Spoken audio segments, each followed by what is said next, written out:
आइए हम लोग वचन के भाग में जाएंगे।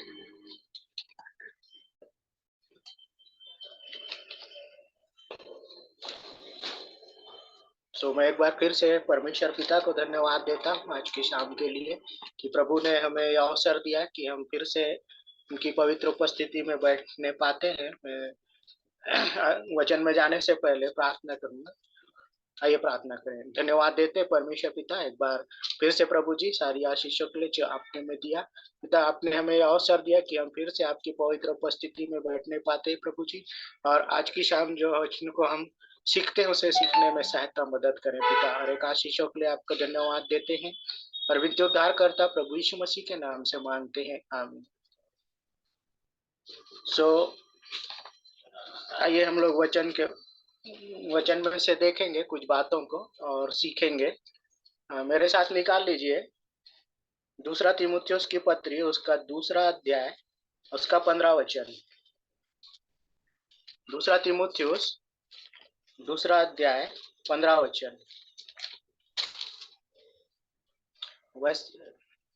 दूसरा तीमुथियुस दूसरा अध्याय 15 वचन। अपने आप को परमेश्वर का ग्रहण योग्य और ऐसा काम करने वाला ठहराने का प्रयत्न कर जो लज्जित न होने पाए और जो सत्य के वचन को ठीक रीति से काम में लाता हो। जो यहाँ पर हम वचन को जब पढ़ते हैं तो इस बात को पाते हैं कि यहाँ पर क्या बोल रहा है, अपने आप को परमेश्वर का ग्रहण योग्य और ऐसा काम करने वाला ठहराने का प्रयत्न करो। जैसे कि हम लोग इन दिनों में परमेश्वर के वचन को सीख रहे हैं ना, तो सीखने के द्वारा क्या हो रहा है, हमारा उन्नति हो रही है। सीखने के द्वारा क्या हमारी आत्मिक उन्नति हो रही है वचन को सीखने के द्वारा। हम क्या कर रहे हैं, हमारी क्या हो रही है, आत्मिक उन्नति हो रही है ना। हम पूरी तरह से परिपूर्ण नहीं बोल सकते लेकिन हम सीखते जा रहे हैं जैसे जैसे। तो वचन के बातों को, उनकी भेद की बातों को हम क्या कर रहे हैं, सीख रहे हैं ना। क्योंकि हम देखते आ रहे हैं अभी तक कि बहुत सारी बातें जिन्हें हम नहीं जानते थे, जब से हम इस शाम के मीटिंग में बैठते हैं तो हमने बहुत सारी बातों को सुना और सीखा है ना। कभी हमने शेखर मामू के द्वारा सीखा, उनके द्वारा वचनों को प्रभु ने हमारे बीच में प्रकट किया। कभी भाई रुपेश के माध्यम से, कभी भाई पंकज के माध्यम से, कभी भाई आशीष कलेत के माध्यम से, और भी हमारे जो प्रियजन हैं, हमारे हेमंत अंकल हैं और हेम कुमार अंकल हैं, उनके माध्यम से भी कुछ बहुत सारी बातों को हमने क्या किया, सीखा है। तो क्यों सीख रहे हैं हम इन बातों को परमेश्वर के वचन से? क्योंकि हमारी आत्मिक उन्नति होती जाए। हाँ, हमारी आत्मिक उन्नति के लिए हम क्या कर रहे हैं, परमेश्वर के वचन को सीख रहे हैं ना। और यहाँ पर हम देखते हैं कि वचन क्या बोलता है, फिर से पढ़िए एक बार इसको। दूसरा तीमुथियुस उसका दूसरा अध्याय उसका 2 का 15। अपने आप को परमेश्वर का ग्रहण योग और ऐसा काम करने वाला ठहराने का प्रयत्न कर जो लज्जित होने ना पाए और जो सत्य के वचन को ठीक रीति से काम में लाता हो। तो हमको क्या करने के लिए बोल रहा है वचन? सत्य के वचन को ग्रहण योग्य, मतलब हमारे काम ऐसे होना चाहिए कि हम क्या हो, परमेश्वर के ग्रहण योग्य हो, है ना। और ऐसा करने वाला ठहराने का क्या करने के लिए बोल रहा है, प्रयत्न करने के लिए।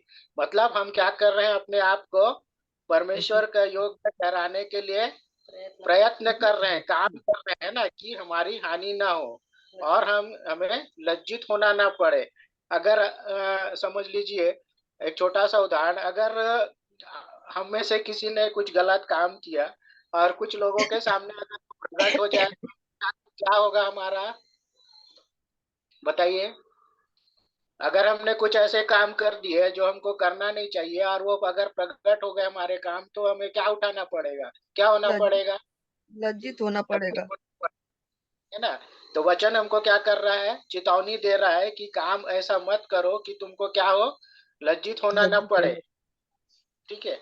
और आगे क्या बोल रहा है, और जो सत्य के वचन को ठीक रीति से काम में लाता हो। तो हमको क्या करने के लिए बोल रहा है कि ठीक रीति से काम में लाना है, तो हमको क्या करना पड़ेगा, वचन को अच्छी तरह से समझना और सीखना पड़ेगा। मेरे साथ निकाल लीजिए दूसरा पत्रस उसका 3 अध्याय और 18 वचन। दूसरा पत्र 3 का 18। दूसरा पत्रस 3 का 18। इसलिए कि मसीह ने भी अर्थात अधर्मियों के लिए धर्मी ने पापों के कारण एक बार दुख उठाया ताकि हमें परमेश्वर के पास पहुंचाए।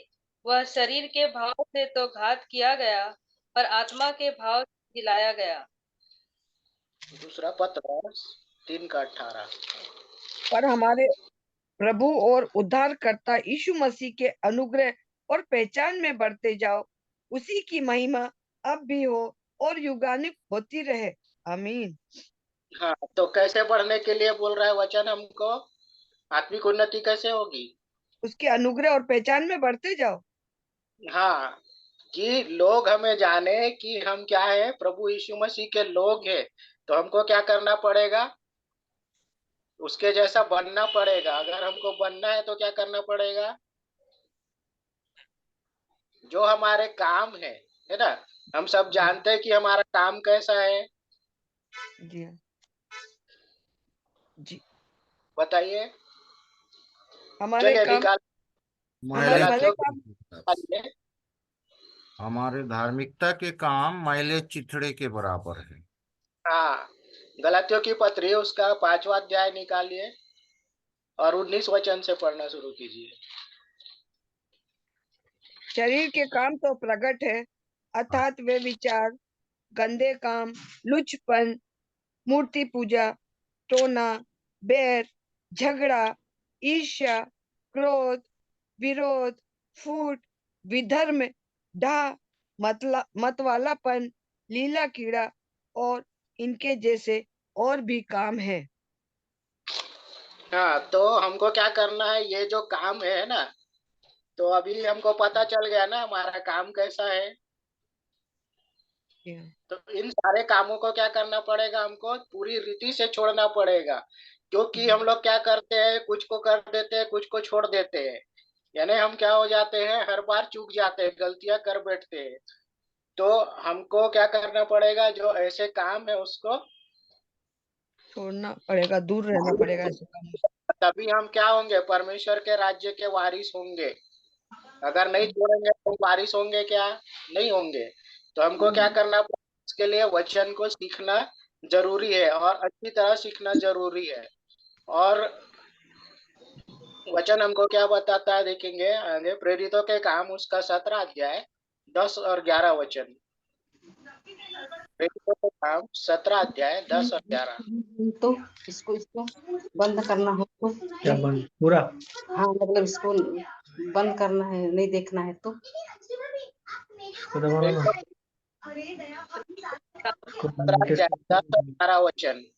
समझी? भाइयों ने तुरंत रात पौलुस और सिलास को बिरिया भेज दिया और वे वहां पहुंचकर यहूदियों के आराधनालय में गए।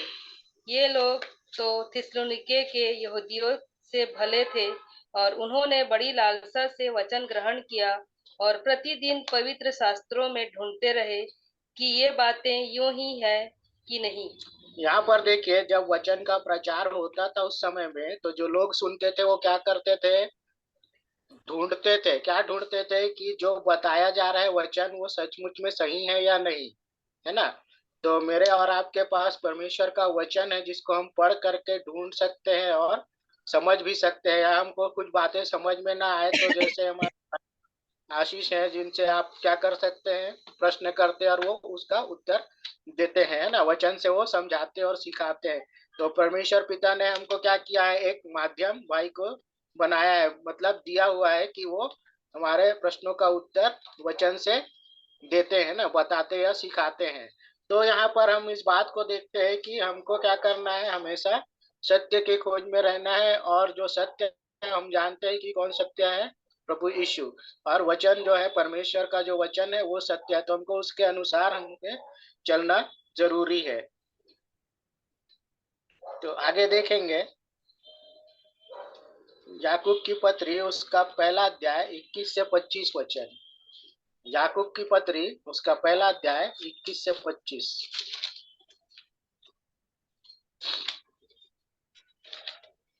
मिल गया होगा तो पढ़िए।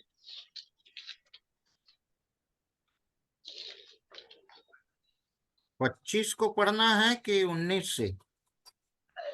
पहला याकूब की पत्री उसका पहला अध्याय या उसका 21 पद से 25 पद तक।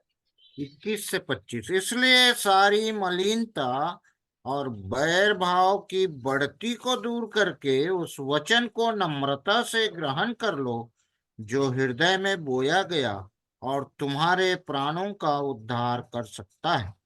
परंतु वचन पर चलने वाले बनो, और केवल सुनने वाले ही नहीं जो अपने आप को धोखा देते हैं। क्योंकि जो कोई वचन का सुनने वाला हो और उस पर चलने वाला ना हो, तो वह उस मनुष्य के समान है जो अपना स्वाभाविक मुंह दर्पण में देखता है, इसलिए कि वह अपने आप को देखकर चला जाता और तुरंत भूल जाता है कि वह कैसा था।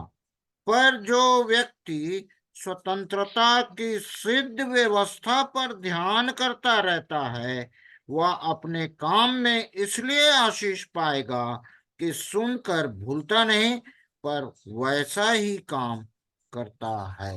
आमीन। अब यहाँ पर देखिए वचन हमको क्या बता रहा है। सबसे पहले तो 21 पद में कि जो सारी यहाँ पे इसलिए सारी मलिनता यानी जो गंदगी हमारे उसमें है ना। फिर बोल रहा है वैर भाव यानी दुश्मनी, और उसके बाद में ये सब जो है उसकी जो बढ़ती है ना, तो उसको हमको क्या करने के लिए बोल रहा है, दूर करने के लिए बोल रहा है। और जब हम उसको दूर करेंगे तो उसके बाद वचन हमको क्या सिखा रहा है कि उसको जब वचन को सुनते हैं तो नम्रता से ग्रहण करना है। और ग्रहण जब करते हैं जो हृदय में बोया गया है, तो जब हम परमेश्वर के वचन को सुनते हैं जो हमारे हृदय में बोया जाता है, तो वो किसके लिए है, हमारे प्राणों के उद्धार के लिए है ना। क्योंकि वचन ही हमारा जो है वो उद्धार कर सकता है। क्योंकि अगर वचन हम नहीं सुनते हैं, नहीं सीखते हैं, तो हमारा उद्धार नहीं होगा। क्योंकि यहाँ पर वचन हमको इस बात को बता रहा है कि क्या करने के लिए बोल रहा है, जो वचन बोया जा रहा है उसको सुनने के लिए बोल रहा है। और आगे जब हम 22 पद में देखते हैं तो क्या बोल रहा है कि वचन पर चलने वाले बनो। तो यहाँ पर हम प्रतिदिन प्रति शाम को परमेश्वर की वचन को सुनते हैं, ठीक है। तो हमको क्या करना चाहिए, उसको सुनने वाला ही नहीं परंतु उसके अनुसार चलने वाला भी बनना जरूरी है ना। नहीं तो कुछ मतलब नहीं होगा, सिर्फ हम सुनते रहेंगे और उसको के अनुसार चलेंगे नहीं तो कुछ मतलब नहीं होगा। आगे क्या बोलता है, जो अपने आप को धोखा देता है। अगर हम सिर्फ सुनने वाले रहेंगे, चलने वाले नहीं बनेंगे, तो हम क्या कर रहे हैं, अपने आप को यानी स्वयं को धोखा दे रहे हैं। तो हमको इस बात को सीखना जरूरी है कि अगर हमारी आत्मिक उन्नति होनी है तो हमको जब वचन को सुनते हैं तो सुनने के बाद हमको उसके अनुसार चलना भी होगा। मैं ये बताना चाहता हूँ कि कई बार हम लोग चूक जाते हैं, परंतु हमको प्रयत्न करना जरूरी है ना। वचन हमको क्या बताता है, प्रयत्न करने में आलसी ना बनो। तो हमको क्या करना है, प्रयत्न जारी रखना है। कई बार हम चूक जाते हैं परंतु हर एक परिस्थितियों में प्रभु हमें क्या करता है, संभालता है। तो प्रियो हमको इस बात को सीखना जरूरी है। और अगर हम आगे देखें इसी में जो लिखा है वचन में, क्योंकि जो कोई वचन का सुनने वाला हो और उस पर चलने वाला ना हो, तो वह उस मनुष्य के समान है जो अपना स्वाभाविक मुंह दर्पण में देखता है ना। मतलब यहाँ पर ये जो वचन है वो क्या करता है, हमको हमारी जो दशा है उसको दर्शाता है कि कैसी हमारी दशा है। और हमको क्या बोलता है, वार्निंग देता है कि सुधर जाओ, है ना। तभी हमारी क्या होगी, आत्मिक उन्नति होगी। अगर हम अपने आप को नहीं देखेंगे, सिर्फ सुनते ही रहेंगे, अपने आप को नहीं बदलेंगे, तो हमारी उन्नति नहीं होगी। और फिर क्या होगा, जब हम दर्पण में है ना, आईने में अपने चेहरे को देखेंगे तो जैसा का वैसा ही रहेगा, उसमें कुछ बदलाव नहीं रहेगा, है ना। जैसे अगर आप देखें, सुबह जब उठते हैं, किसी को ऑफिस जाना है, किसी को स्कूल जाना है, तो हम क्या करते हैं, फ्रेश होने के बाद में तैयार होते हैं कि नहीं होते हैं। होते हैं। होते हैं। सब शांत हो गए क्या। होते हैं भैया, होते हैं। जी, तो क्या करते हैं हम लोग, तैयार। अच्छी बताइए तरह क्या से कर। तैयार, अच्छी तरह से हाँ, तैयार होते हैं। तैयार होते हैं ना, अच्छा दिखना चाहिए। परंतु ये जो दर्पण है वो क्या दिखाता है हमको, हमारे बाहर के रूप को दिखाता है ना, हमारी मतलब शरीर को दिखाता है कि कैसे दिख रहा है, कहाँ पे गंदगी है। लेकिन यहाँ पे परमेश्वर का जो वचन है वो अंदर की बातों को दिखाता है, हमारे अंदर कितनी गंदगी है उसको दिखाता है। उसको हमको क्या करना है, साफ करना जरूरी है। तभी हम आगे बढ़ेंगे, तभी हमारी क्या होगी, आत्मिक उन्नति होगी। और आगे लिखता है वचन में, इसलिए कि वह अपने आप को देख कर चला जाता है और तुरंत भूल जाता है कि मैं कैसा था। तो हमको क्या करना पड़ेगा, सिर्फ सुनने वाले ही बनना है या चलने वाले बनना है। चलने वाले बनना पड़ेगा, हाँ, तो सुनकर जब हम चलने चले वाला पड़ेगा। पड़ेगा, हमको भूलना नहीं है ना। जी हाँ। जब हम वचन को सुनते हैं तो उसको भूलना नहीं है, हमको कोशिश करना है कि वो बातें हमको क्या रहे, स्मरण रहे। तभी हम क्या करेंगे, उसमें चलेंगे और हमारी आत्मिक उन्नति होगी। और 25 वचन में लिखा है, पर जो व्यक्ति स्वतंत्रता की सिद्ध व्यवस्था पर ध्यान करता रहता है वह अपने काम में इसलिए आशीष पाएगा कि सुनकर भूलता नहीं पर वैसा ही काम करता है। मतलब हम जब वचन को सुनते हैं तो हमको वैसा ही काम करना है, क्योंकि ये जो स्वतंत्रता है ना, व्यवस्था की जो स्वतंत्रता है वो हमको किससे मिली है, प्रभु यीशु मसीह से। और जब हमको वो मिली है तो हमको क्या करना है, जिन वचनों को हम सुनते और सीखते आ रहे हैं तो उसके अनुसार हमको चलना जरूरी है। और अगर हम उसके के अनुसार चलेंगे तभी हम क्या होंगे, परमेश्वर के ग्रहण योग्य होंगे और हमारी आत्मिक उन्नति भी होगी। आइए आगे देखेंगे, दूसरा तीमुथियुस की पत्री उसका 3 अध्याय और 16 और 17 वचन देखिए।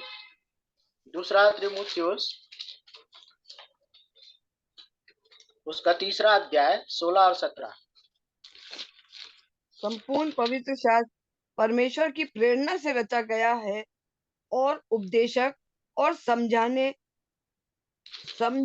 और सुधारने और धार्मिकता की शिक्षा के लिए लाभदायक है, ताकि परमेश्वर का जन सिद्ध बने और हर एक भले काम के लिए तत्पर रहे। तो हमको क्या करने के लिए बोल रहा है, फिर से पढ़िए। संपूर्ण पवित्र शास्त्र परमेश्वर की प्रेरणा से रचा गया है और उपदेशक और समझाने और सुधारने और धार्मिकता की शिक्षा के लिए लाभदायक है, ताकि परमेश्वर का जन सिद्ध बने और हर एक भले काम के लिए तत्पर रहे।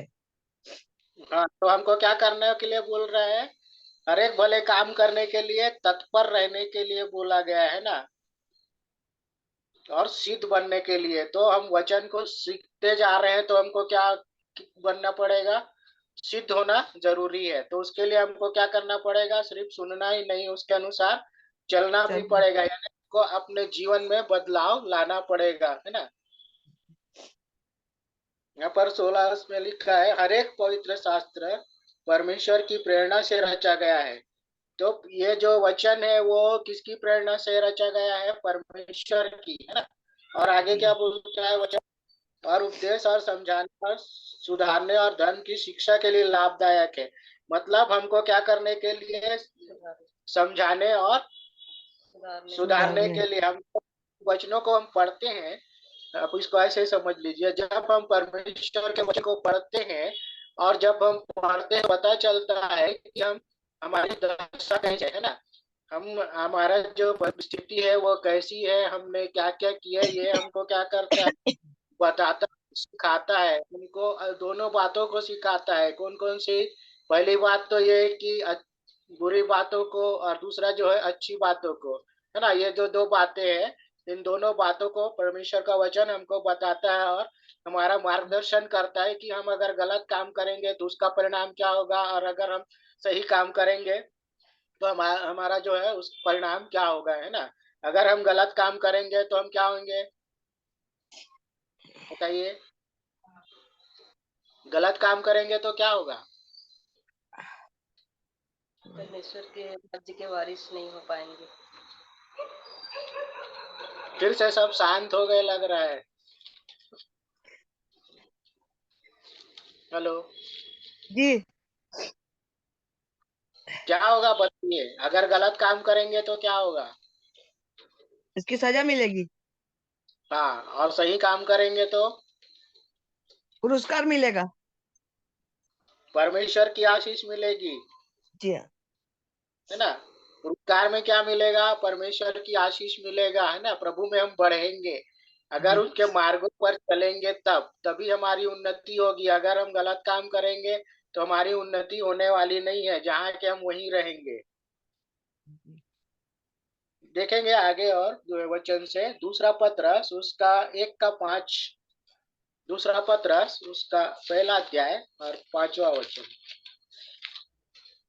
इसी कारण तुम सब प्रकार का यत्न करके अपने विश्वास पर सद्गुण और सद्गुण पर समझ और समझ पर संयम और संयम पर धीरज और धीरज पर भक्ति और भक्ति पर भाईचारे की प्रीति और भाईचारे की प्रीति पर प्रेम बढ़ाते जाओ।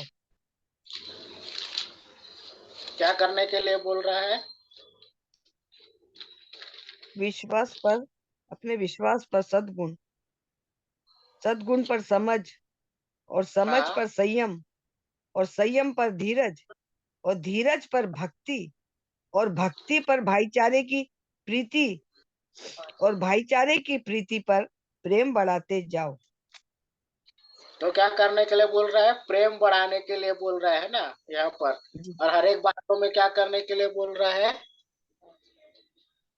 संयम रखने के लिए बोल रहा है। तो जी यहाँ पर सबसे पहले तो हम ये देखते हैं कि इस कारण तुम सब प्रकार का यत्न करके अपने विश्वास पर सद्गुण और सद्गुण पर समझ और समझ पर संयम और संयम पर धीरज और धीरज पर भक्ति और भक्ति पर भाईचारे की प्रीति और भाईचारे की प्रीति पर प्रेम बढ़ाते जाओ।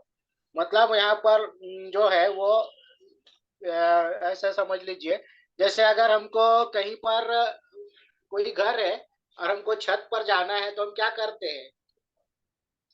सीढ़ी से जाते हैं। हाँ, तो यहाँ पर वही स्टेप दिया गया है कि कैसे हमको एक एक स्टेप, है ना, आगे जी बढ़ना है। तो हमको तभी हम क्या होंगे? प्रभु में बढ़ेंगे। बढ़ेंगे। हमारी आत्मिक उन्नति तभी होगी। अगर हम एक एक स्टेप को पूरा नहीं करेंगे तो हमारी आत्मिक उन्नति नहीं नहीं होगी। हमको होगी। क्या करना पड़ेगा? आगे बढ़ना है तो एक एक स्टेप को हमको पूरा करता जाना है। तो पहले हमको विश्वास करना है ना। जी हाँ। उसके बाद में क्या बोल रहा है? सद्गुण के विषय में बता रहा है, फिर समझना है। और फिर क्या जी बोल रहा है? संयम भी समझ। रखने के विषय में बता रहा है, फिर धीरज भी रखने के लिए बोल रहा है, फिर भक्ति। और उसके बाद क्या बोल रहा है? भाईचारे की प्रीति। और उसके बाद बोल रहे हैं प्रेम में बढ़ते जाओ। मतलब हमको एक एक स्टेप क्या करना है? बढ़ना है, तभी हमारी उन्नति होगी। आगे हम लोग देखेंगे दूसरा तीमुथियुस उसका 4 अध्याय 7 और 8 वचन। दूसरा तीमुथियुस 4 अध्याय 7 और 8।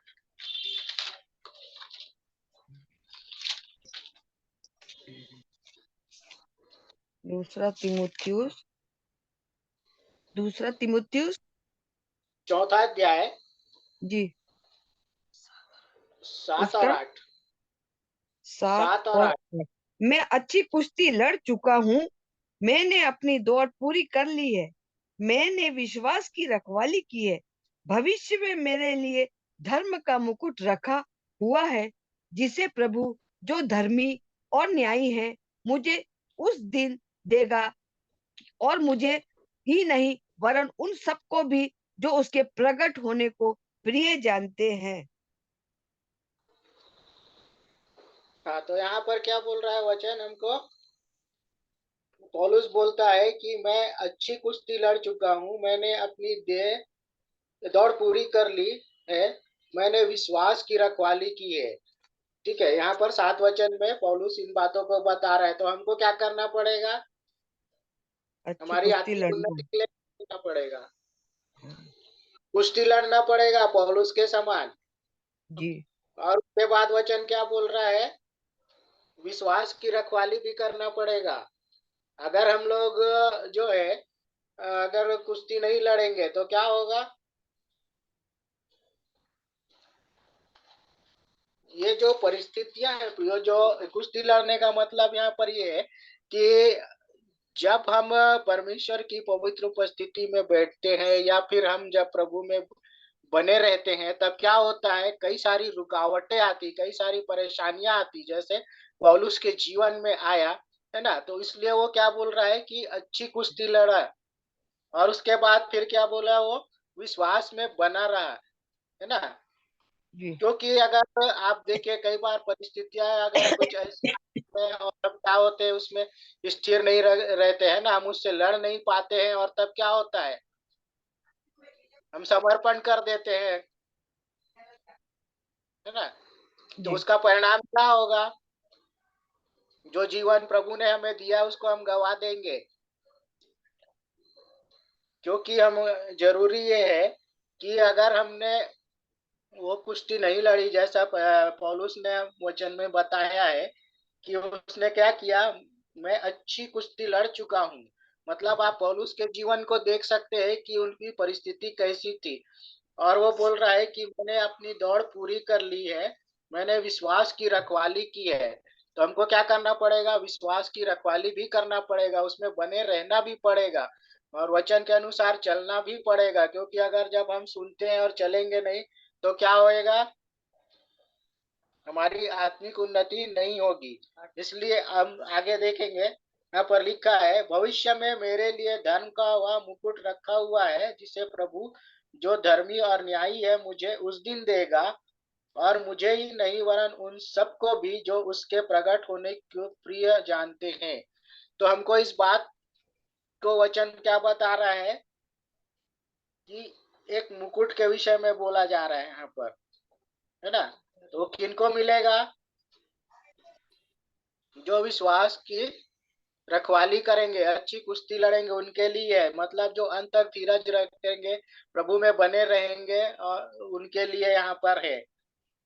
क्योंकि अगर हमने समझो, हमने अगर उसमें बने नहीं रहे, विश्वास में स्थिर नहीं रहे, हम अच्छी कुश्ती नहीं लड़ पाए और विश्वास की रखवाली नहीं कर पाए, तो वो मुकुट जो यहाँ पर वचन बता रहा है वो हमको नहीं मिलेगा, है ना। क्योंकि हमारा जो प्रभु है वो क्या है, धर्मी और न्यायी है। तो इस बात को हमको सीखना जरूरी है ताकि हमारी आत्मिक उन्नति हो, और हम एक अच्छी कुश्ती लड़ने वाले हो सके, विश्वास में स्थिर रहने वाले हो सके, है ना, उसकी रखवाली करने वाले हो सके। आगे देखेंगे इफिसियों की पत्री उसका 2 अध्याय 10 वचन। इफिसियों 2 का 10।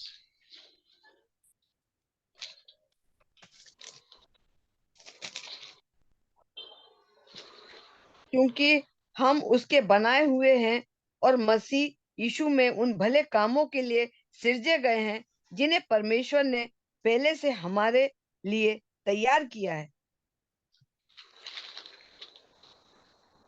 जो यहाँ पर वचन क्या बता रहा है, क्योंकि हम उसके बनाए हुए हैं। किसके बनाए हुए हैं, प्रभु यीशु मसीह के। हाँ, और मसीह यीशु में उन भले कामों के लिए सृजे गए हैं, है ना। मतलब और लिखा है वचन में, जिन्हें परमेश्वर ने पहले से हमारे करने के लिए तैयार किया है। पहले से ही तैयार कर दिया गया है कि हमको क्या क्या काम करना पड़ेगा। तो उसके अनुसार हमको क्या करना पड़ेगा, चलना भी पड़ेगा। क्योंकि अगर हम सिर्फ वचन को सुनते ही रहेंगे और चलेंगे नहीं, तो हमारी उन्नति नहीं होगी, है ना। तो हमको इन कामों को करना पड़ेगा। आगे हम लोग देखेंगे, पहला कुरिन्थियों की पत्री उसका 15 अध्याय, पहला कुरिन्थियों 15।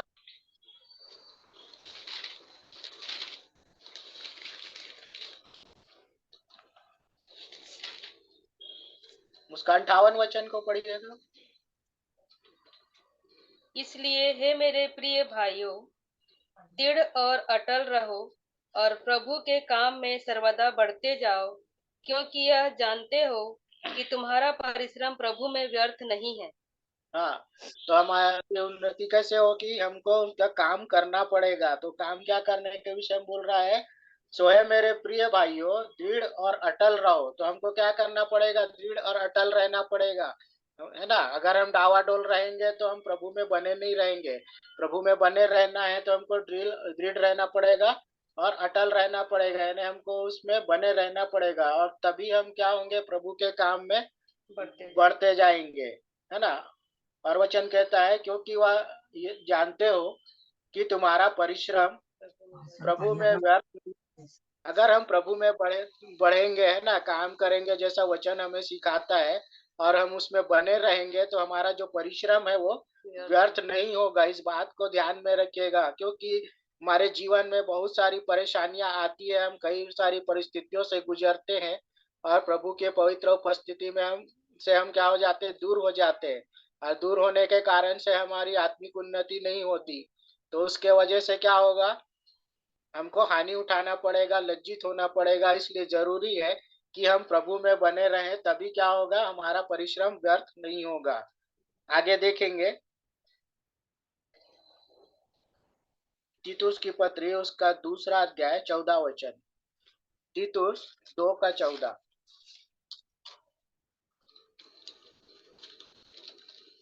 लिखा है, जिसने अपने आप को हमारे लिए दे दिया कि हमें हर प्रकार के अधर्म से छुड़ा ले और शुद्ध करके अपने लिए एक ऐसी जाति बना ले जो भले भले कामों में सरगर्म हो। तो यहाँ पर वचन क्या बता रहा है? कि हमको भले भले काम को करना पड़ेगा। हमको क्या बनाया है? क्या बनाया है?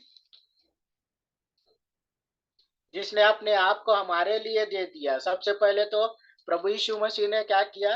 अपने आप को हमारे लिए दे दिया। क्यों दिया? क्योंकि हमें हर प्रकार के अधर्म से छुड़ा ले, है ना। हमारा जो अधर्म था उससे प्रभु ने क्या किया? पहले छुड़ाया। अभी छुड़ाने के बाद क्या किया? उन्होंने शुद्ध किया। और उसके बाद क्या किया? हमको एक ऐसी जाति बनाया जो भले कामों के लिए क्या हो? सरगर्म हो, मतलब हम तत्पर रहें, है ना। जो वचन हमको सिखाता है कि किस प्रकार से काम करना चाहिए, उन कामों के लिए हम क्या हो?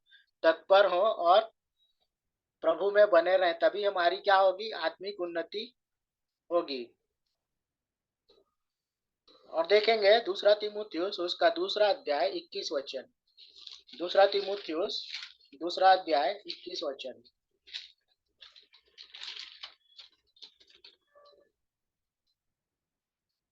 लिखा है, यदि कोई अपने आप को इनसे शुद्ध करेगा तो वह आदर का बर्तन और पवित्र ठहरेगा और स्वामी के काम आएगा और हर भले काम के लिए तैयार होगा। मतलब यहाँ पर क्या बोल रहे हैं वचन? हमको अपने आप को शुद्ध करेगा, मतलब गलत कामों से दूर रखने के विषय में बता रहे हैं। और वह आदर का बर्तन, तो वह आदर का बर्तन और पवित्र ठहरेगा, मतलब एक बर्तन के समान बताया गया है। और तब क्या बोल रहा है वचन? कि स्वामी के काम आएगा, है ना। तो हमारा स्वामी कौन है? सब शांत हो गए, कोई किसी का पता नहीं चल रहा है, आवाज ही नहीं आ रहा है। बताइए, स्वामी कौन है? हमारा प्रभु। प्रभु यीशु मसीह, जी हाँ। है ना। लिखा है ना कि तुम स्वामी ना कहलाना, क्योंकि तुम्हारा एक ही स्वामी है। ठीक है। स्वर्ग में। हाँ, तो हमारा स्वामी कौन है? प्रभु यीशु मसीह है। तो यहाँ पर इसलिए बोल रहा है स्वामी के काम आएगा और हर भले काम के लिए तैयार होगा, है ना। जो भी काम उनका रहेगा हम उसको करने के लिए क्या होंगे? तैयार रहेंगे। आगे देखेंगे, तीतुस की पत्री उसका तीसरा अध्याय 8 से 14।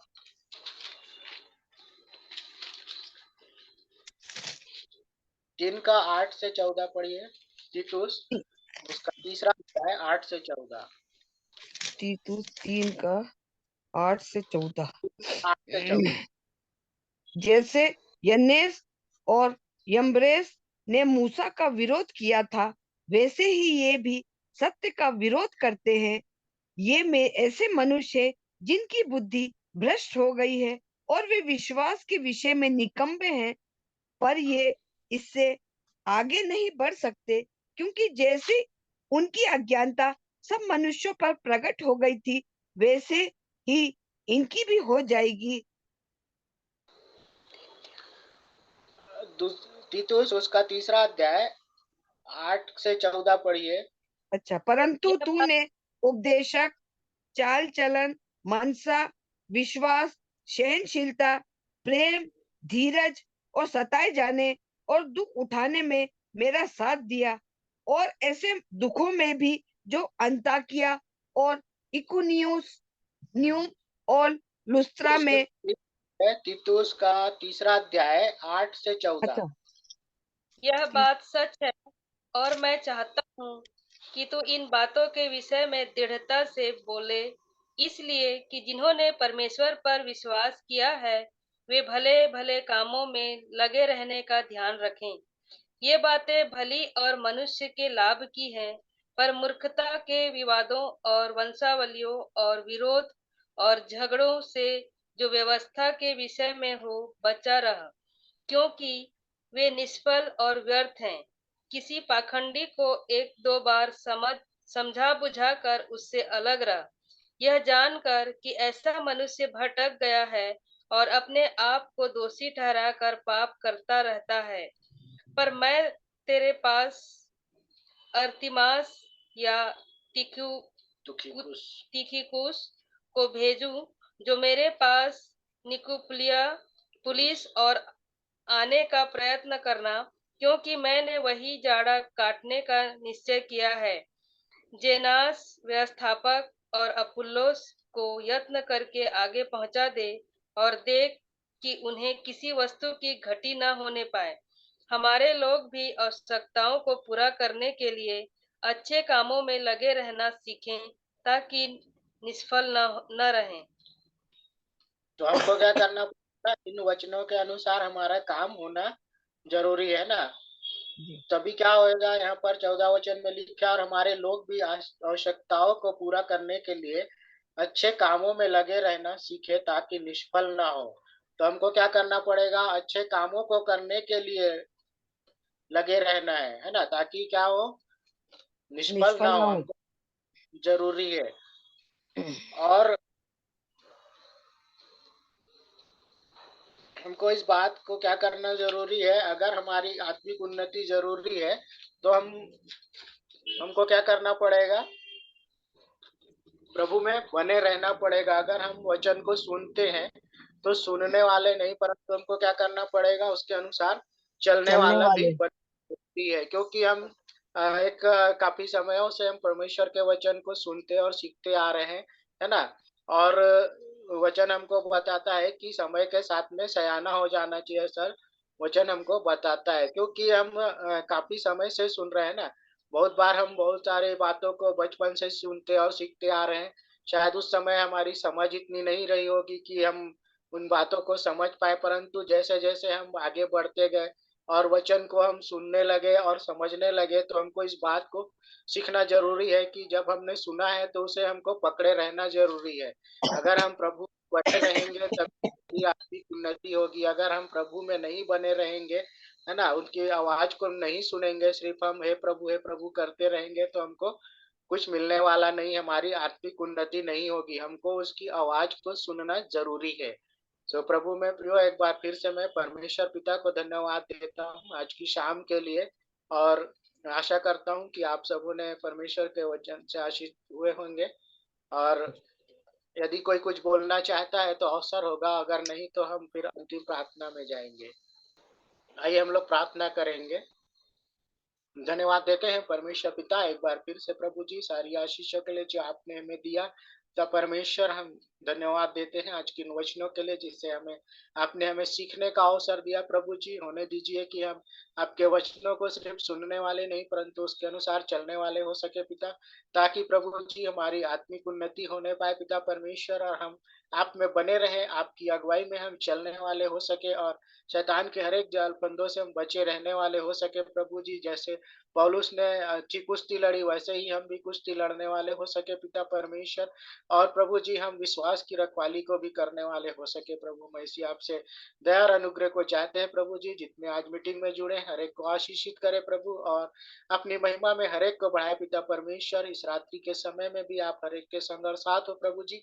और पिता परमेश्वर होने दीजिए कि हम सब फिर से कल मिल करके प्रभु, कल की शाम फिर से हम आपकी स्तुति आराधना करने वाले हो सके और आपके वचनों को सीखने वाले हो सके। हर एक के लिए मैं विनती करता हूं प्रभु, हर एक को आशीषित करें और पिता परमेश्वर हर एक को अपनी महिमा में बढ़ाए। सारा आदर महिमा हम आपको देते हैं, हर एक आशीषों के लिए आपको धन्यवाद देते हैं और विनती उद्धार करता प्रभु यीशु मसीह के नाम से मांगते हैं, आमीन। आमीन। आमीन आमीन। आमीन।